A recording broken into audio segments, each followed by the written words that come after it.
Hello friend, आज मैं लेकर आई हूँ आपके लिए एक ऐसी रेसिपी जो आप अपने घर के सामान से बड़ी आसानी से बना सकते हो। वो भी बिल्कुल आसान तरीके से। और इसमें बिल्कुल खर्चा आपका बिल्कुल भी नहीं लगेगा और ये बिल्कुल होममेड चीज़ों से ही बनकर तैयार हो जाती है ऐसी मिठाई। और ये जितनी अच्छी दिखती है उतनी अच्छी खाने में भी बहुत ही स्वादिष्ट होती है। तो आप एक बार ज़रूर ट्राई करें। तो चलिए फ्रेंड, देर न करते हैं, वीडियो करते हैं शुरू। तो मिठाई बनाने के लिए हमने ये दो सूखे नारियल लिए हैं। आप चाहे तो कच्चे नारियल भी ले सकते हैं। ये बड़ी आसानी से हमारे घर में उपलब्ध होते हैं नारियल। ऑलमोस्ट हम रखते ही हैं नारियल को। तो इसी से आज हम अपनी मिठाई बनाएंगे। तो सबसे पहले हम इसके बाहर वाले छिक्कल को निकाल लेंगे। ये बड़ी आसानी से निकल जाते हैं चाकू की सहायता से। और आराम आराम से आप इस तरीके से पतले पतले छिकल को हटा लें और धीरे धीरे करके सभी छिकलों को आप हटा लें इस तरीके से। और बिल्कुल हाथ बचा बचा कर, ताकि आपको हाथ को भी नुकसान न हो चाकू से, इस तरीके से। और अब मैं सारे उसको इसी तरीके छील लूँगी। और छिकल आप देख सकते हैं, छिकल भी मेरे बिल्कुल पतले निकले हैं, मोटे छिकल नहीं निकले हैं, ताकि आपके जो नारियल है वो वेस्ट न जाए। तो ये सारा पूरा नारियल मैंने यहाँ पर छील लिया है। और इसी तरीके से मैं अब दूसरा नारियल को भी छील लूँगी। यहाँ पे उसी तरीके से बड़े ही आराम से छील लेता है। तो फ्रेंड, मैंने दोनों नारियल को यहाँ पर छील लिया है और आप देख सकते हैं बड़े आसानी से मैंने नारियल छील चुके हैं। और थोड़ा थोड़ा ये जो हल्के से इसमें कालेपन रह गए हैं उसको हम इस चाकू के सहायता से खुरच कर बड़े आराम से निकाल सकते हैं। और यहाँ पे मैं आपको एक चीज़ बताऊंगी कि नारियल का जो बीज होता है वो बहुत ही काम आता है। और बड़े बुजुर्ग कहते थे कि नारियल का जो बीज है वो बहुत ही काम आता है। आप भी क्या इस बात को जानते हैं, क्या काम आता है? मुझे भी कमेंट में ज़रूर बताइए। तो आप देख सकते हैं, ये देखिए सबसे नीचे पोर्शन में हमारा नारियल का बीज रहता है। लगभग वह सभी नारियलों में उपलब्ध रहता है। तो ये देख सकते हैं आप, बिल्कुल छोटा सा नारियल का बीज मेरा निकल कर आया है। ये देखिए, मैं आपको बता दूंगी। तो कमेंट में आप ज़रूर बताइए, मैं भी आपके कमेंट का रिप्लाई करके मैं बताऊंगी कि एक बीज क्या काम आता है। और बहुत ही ज़रूरी है, पुराने बुजुर्ग हमारे इस बीज से बहुत ही अच्छे काम आते थे, बहुत ही ज़िंदगी को बचा रखा है। तो ये बीज मैं संभाल कर रख दूंगी। तो दोनों नारियल से मैंने बीज निकाल कर रख दिया है, बाद में बताऊंगी कि क्या काम आता है। तो ये छिकल आप देख सकते हैं, छिकल मेरे बिल्कुल पतले निकले हैं। इनको मैं रख देती हूँ, किसी रेसिपी में बनाने के काम आएंगे। और अब मैंने दोनों नारियल को अच्छे से धो लिया है और उनको एक प्लेट में निकाल कर मैं चाकू की सहायता से दो हिस्से में इनको अलग कर लूँगी। आप देख सकते हैं मेरे नारियल बिल्कुल साफ और स्वच्छ यहाँ पर सफ़ेद निकले हैं, बिल्कुल अंदर से खराब नहीं है। आप चाहे तो अगर हल्के आपके नारियल खराब हैं तो आप उनको चाकू के साथ ऐसे हल्के हल्के हटा सकते हैं। मेरे यहाँ पर नारियल बिल्कुल साफ है। अब मैंने ये जो छिकलर है वो बारीक वाला लिया है और आप इसके धीरे धीरे करके इसको कद्दूकस कर लें, ग्राइंडर जिसको कहते हैं हम।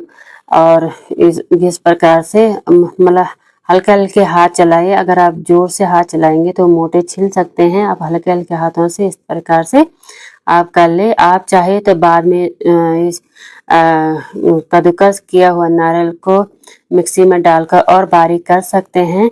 ये देख सकते हैं बड़ी आसानी से ये नारियल मेरा छिलकर बिल्कुल तैयार हो गया है। और अगर लास्ट में आपको छोटे छोटे टुकड़े बच रहे हैं तो इनको रेसिपी में यूज कर लीजिए। और अब तीनों ही टुकड़ों को मैं इसी तरीके से कद्दूकस यहाँ पर कर लूँगी। इन तीनों को भी इसी तरीके से कद्दूकस कर लूँगी। तो आप देख सकते हैं बड़ी आसानी से मैंने दोनों नारियल को कद्दूकस कर लिया है। और बहुत ही सफ़ेद और बिल्कुल रुई जैसे मेरे यहाँ पर नारियल मैंने कद्दूकस कर लिया है। इसी से मैं आज मिठाई की रेसिपी बनाऊंगी, वो भी बहुत ही स्वादिष्ट। तो मैं सीधे गैस पर आ गई हूँ और यहाँ पर मैंने लगभग एक बड़ा चम्मच के हिसाब से यहाँ पर घी डाल दिया है। जैसे हमारा घी हल्का सा गर्म हुआ है तब मैं इसको ग्राइंडेड किया हुआ नारियल यहाँ पे डाल दूंगी। तो सभी नारियल कद्दूकस किए हुए डालने के बाद मैं इसको कच्ची की सहायता से चलाते हुए इसको हल्का सा पकाऊंगी जब तक कि इसको ये घी में अच्छे से मिक्स ना हो जाए। आप देख सकते हैं ये घी में अच्छी तरह से मिक्स हो गया है और इसमें हल्का सा कलर भी आ गया है।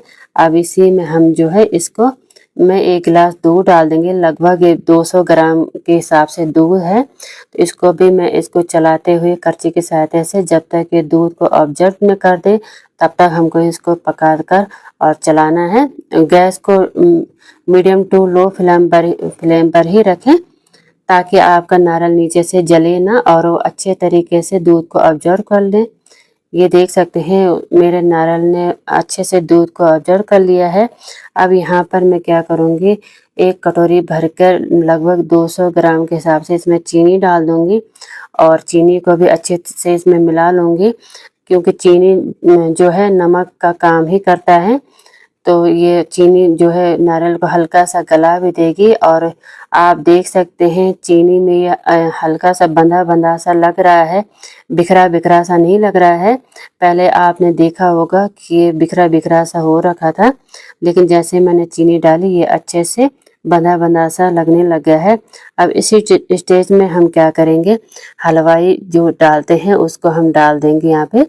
ये सीक्रेट है क्योंकि 2 चम्मच लगभग मैंने इसमें दूध का पाउडर डाल दिया है। आप चाहे तो इसमें मावा भी डाल सकते हैं और अगर मावा और दूध का पाउडर आपके घर में उपलब्ध नहीं है तो आप क्या करें कि फ्रेश मलाई ले लीजिए। जल अच्छे से पक गया है। अब हम क्या करेंगे, एक प्लेट में यहाँ पर घी डालकर अच्छे से इसको फैला लेंगे इस तरीके से और अच्छे से फैलाने के बाद ताकि हमारा जो बैटर है वो नीचे ना चिपके। और अब क्या करेंगे, हम उस बैटर को इसमें डाल देंगे प्लेट में। आप चाहे तो कोई भी बर्तन ले सकते हैं जिसमें आप उसको फैला सकते हैं। तो धीरे धीरे हम इसको डाल देंगे। ये ज़्यादा ठंडा भी नहीं होना चाहिए और ना ज़्यादा गर्म होना चाहिए। अब इस तरीके से करछी की सहायता से हम चारों तरफ से इसको अच्छे से फैला लेंगे एक सार के हिसाब से। और आप चाहे तो इसको कोई भी शेप दे सकते हैं। मैं इसको चौकर शेप दे रही हूँ इस तरीके से और अब मैं इसको चौकर ही काट लूँगी। आप चाहे तो दोस्तों इस बैटर से लड्डू भी बना सकते हैं और मैं आज इससे बर्फ़ी बना रही हूँ। तो मैं ये बर्फ़ी के हिसाब से इसको फैला लूँगी चौकर शेप में। ये देख सकते हैं मेरा अच्छे से शेप यहाँ पे बन गया है। और अब मैं इसको हल्का सा इसमें चाकू की सहायता से इसको हल्का सा काटने के शेप में इसको काट लूँगी।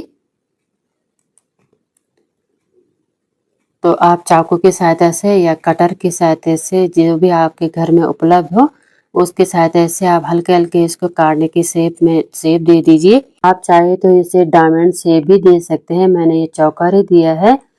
तो मैं इसमें थोड़ा-सा पिस्ता और बादाम मैंने यहाँ पे चॉप्स कर लिए थे, उसको भी मैं यहाँ पे ऊपर से गार्नियर के लिए डाल दूँगी। ये बिल्कुल ऑप्शनल है, अगर आप नहीं डालना चाहते तो स्किप कर सकते हैं। तो थोड़ा देर मैंने इसको सेट करने के लिए छोड़ दिया था। अब ये बिल्कुल अच्छी तरीके से सेट हो गया है। तो ये ऐसे ही नहीं निकलेगा क्योंकि हल्का इसमें घी लगा है तो जम गया है। तो थोड़ा-सा मैं इसको गरम कर लेती हूँ। तो अब मैंने हल्का सा प्लेट समेत इसको हल्का सा गरम कर दिया था और आप देख सकते हैं चाकू मेरे अच्छे से ये इसमें जा रहा है।